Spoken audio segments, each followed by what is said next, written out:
Hi everyone, welcome to my channel. Paghalik ni Enrique Gil kay DJ Jaiho nag-viral.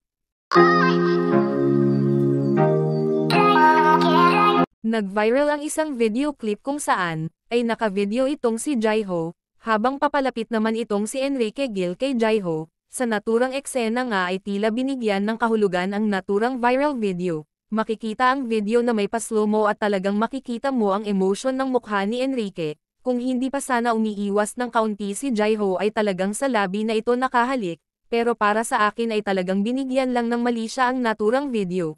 Siguro nga ay magbibeso itong si Enrique kay Jaiho, at dahil busy si Jaiho sa kanyang video ay napalingon na lang ito na may taong papalapit sa kanyang mukha, pero siguro naman ay walang mali siya dahil straight naman si Enrique.